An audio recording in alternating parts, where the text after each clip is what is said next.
right outside, kicking off our day at OSCON 2015. We're here with Rachel, and I understand that you have been an integral part of OSCON this year. Yes, we have been working on OSCON for about 10 months, and we wanted to do a massive overhaul on how we were presenting everything. We went from languages to problems and solutions, and I think it's been a big hit so far. All right. Now, as far as being a big hit, there are a ton of exhibitors. I mean, the exhibition hall is huge.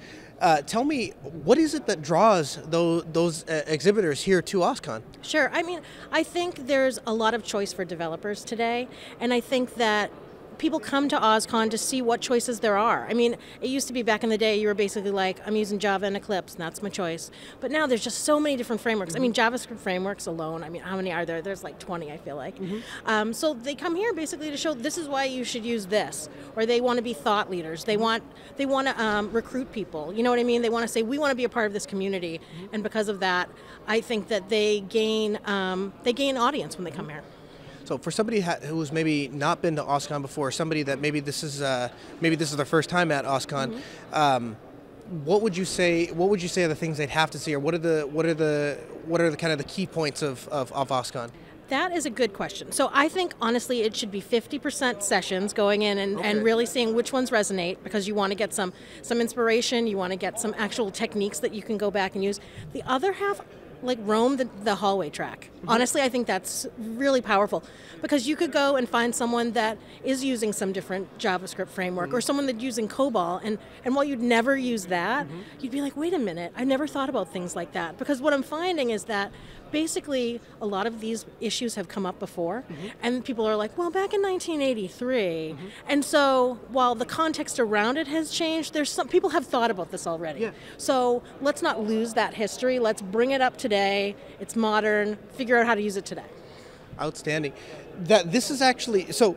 Being based out of Seattle, it's a no-brainer for us to come here to OSCON, but I understand this might be the last time we're going to be here in Portland. Well, I won't say the last time, but we are definitely next year. We're taking it to Austin, and it's going to be in May. And the reason we're doing that is we really want to just spread the love. We want to make sure that people from the Midwest can come in. We appreciate everything that Portland has done to bring this message forward, and we want to make sure we continue to bring that message across the U.S., across the globe. So we're also doing one actually in OSCON in Amsterdam in October. Really? Yes. Okay. Now that's going? So like for example, LinuxCon does like a LinuxCon North America, LinuxCon Europe. So is this OSCON expanding then? Yeah, we haven't been to Europe, I think, for about 7 or 8 years, so we're really excited to go back there. And it's a little bit smaller, but what I've set up there is basically it's kind of the best from OSCON US, and then sprinkling in the flavor of what's important to Europeans and hearing what the European voices have to say. Outstanding. That of course would bring in a whole different capture of speakers and presenters, and of course exhibitions then too. Absolutely. I mean, we're just starting to look into what the sponsor ecosystem looks like, and there's wonderful speakers from all over that are using open source, because open source is the de facto standard now. And I think that what's so interesting is finding out what anti-patterns people are using, what case studies, because it's been happening for 20 years. So there's a lot to be learned. Outstanding. Well, thanks so much for taking the time to speak with us. If people wanted to find out more about OSCON, if they're interested in attending OSCON next year, actually, is it too late to attend this year if they're seeing this?